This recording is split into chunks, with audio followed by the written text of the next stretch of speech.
Hey. Doing the Lord's work out here? Yeah, I'm asking people about Martin Luther King Jr. And I have a question here. If you wouldn't mind answer my question. It's all of them. Okay, read it into the mic so people can hear it. Was Martin Luther King Jr. a Christian pastor or politician or black activist? Okay, you said he's all of them. So being a Christian pastor, how did you know he was a Christian pastor? Just knew it from what we were taught. Can you believe 99% of people I asked that, they never knew that? Really?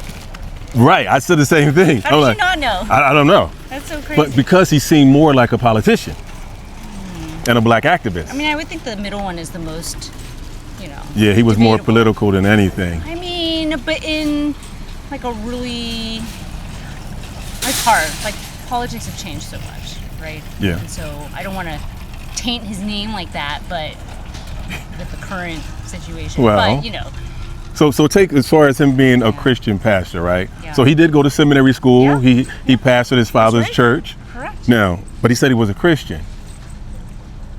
Was he a Christian? Now, in his own writings, he said that he wasn't. In his own writings, he said he wasn't Christian. He didn't believe in the doctrine of Christianity in the way the Bible explains it, because he didn't believe that Jesus Christ was God. Yeah. He didn't believe in the virgin birth. He Yeah. didn't believe in the resurrection of Jesus Christ, and he said it in his writings. Did you know that? Was he? He was in college. Non-denominational? Was he not? He was non-denominational. Was he non-denominational? It was a Baptist church. So I guess you would say he was Baptist, right?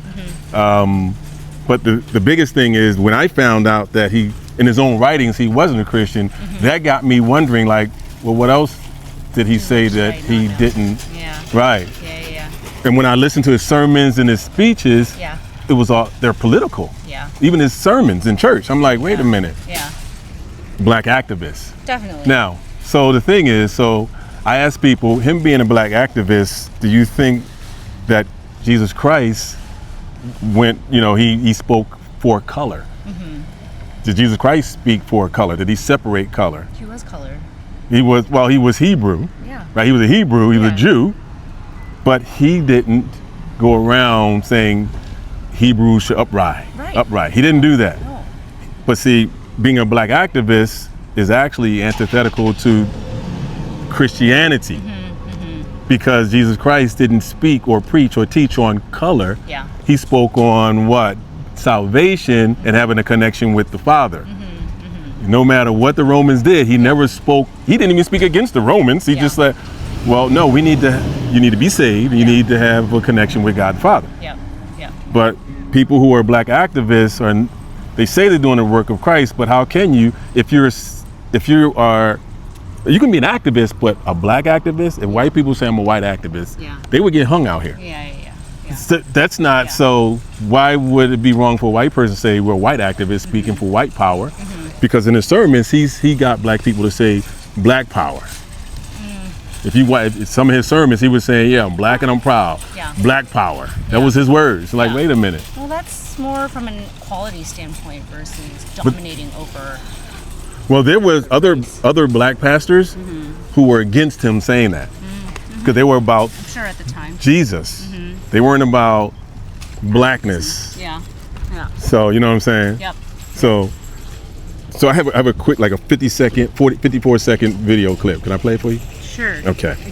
In light of MLK's rejection of the fundamental tenets of Christianity, along with his simultaneous echoing of agitative rhetoric, which spoke of a struggle that he himself did not experience, it becomes clear that his entry into the ministry was a political move and not a genuine one. He wanted to impact social culture, and as a result thought that the best way to do that for him would be through the lens of a pastor, minister, and in a pulpit. Interestingly enough, I didn't start out with an interest to enter the ministry. At first, after finishing high school, I was interested in going into law.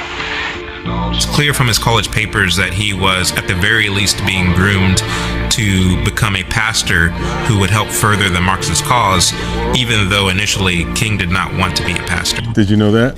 That he became a pastor in order to further a Marxist cause? Yeah. Did you know that? I mean, I can see that. Okay. Yeah. But that wasn't something that you were taught, was it? No. Right. Yeah. So there are things like that are hidden. So I follow the researchers who do the deep dive into it and pull all that information out. Yeah. Yeah. I was shocked when I heard that. Yeah. I thought he was a Christian. And I thought, like, I was never really a King person. I was more of a Booker T. Washington person. Because Booker T. Washington, he was a Christian, and he said, we don't need to go to the government. We need to lift ourselves up. We need to get on track with ourselves. After slavery, he was a slave, but MLK he taught black people to go crying to the government. And so we're in a situation now where black people are crying to the government. They'd rather be on welfare than work. I was on welfare once because I believed in that information. I was dipping into the pockets of taxpayers and not working. Why? Because I believed in this rhetoric. Oh, I don't have to work. But when I got saved, I was like, oh, wait a minute. The Bible teaches if a man doesn't work, he shouldn't eat. Oh, wait a minute. Do I have the wrong information? I hated America. I hated white people. I hated police. But when I learned when Jesus Christ came in my life, I'm like, oh, wait a minute. Why do I have hate in my life?